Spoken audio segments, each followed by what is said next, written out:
ఈ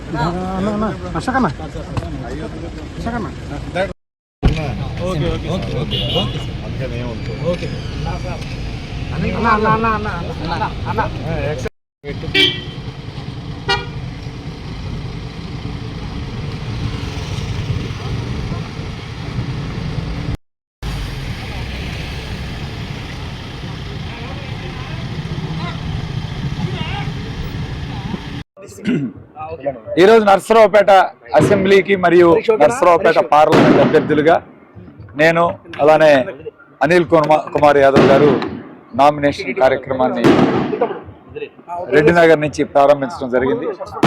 మీరందరూ చూశారు అద్భుతంగా ఈరోజు ప్రజల స్పందన ఎలా ఉంది. జగన్మోహన్ రెడ్డి గారి పరిపాలన మీద ఈరోజు ప్రతి ఒక్కరికి ఒక నమ్మకం, విశ్వసనీయత, చెప్పింది చేస్తాడు, చేసేదే చెప్తాడనే ఒక నమ్మకాన్ని ఈరోజు ప్రజలందరూ కూడా నిరూపించారు.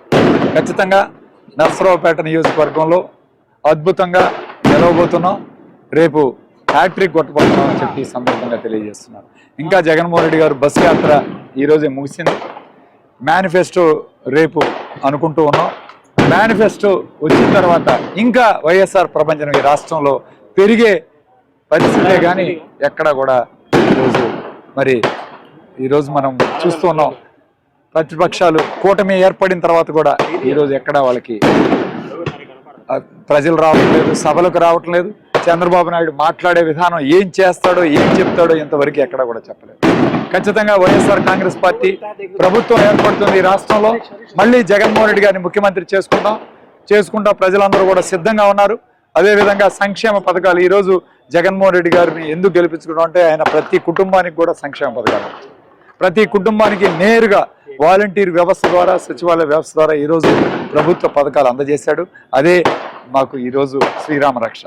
పార్టీలకు అతీతంగా, కులాలకు అతీతంగా ఈరోజు ఆయన అందించిన సంక్షేమ పథకాల వల్లనే మహిళలు కానీ ఈరోజు పెద్దలందరూ కూడా, బీసీలు, ఎస్సీ, ఎస్టీ, మైనార్టీలు ఈరోజు ప్రభుత్వానికి ఈరోజు మద్దతు తెలుపుతూ ప్రతి ఒక్కరం కూడా ఈరోజు జగన్మోహన్ రెడ్డి గారిని గెలిపించుకోవాలని ఈరోజు మేమందరం కూడా ఈరోజు కృతనిశ్చయంతో ప్రతి వార్డులో, ప్రతి గ్రామంలో కూడా ఈరోజు ప్రచారం ప్రారంభించాం. సమైక్యంగా ఉధృతంగా ఈరోజు ప్రచారం జరుగుతూ ఉంది.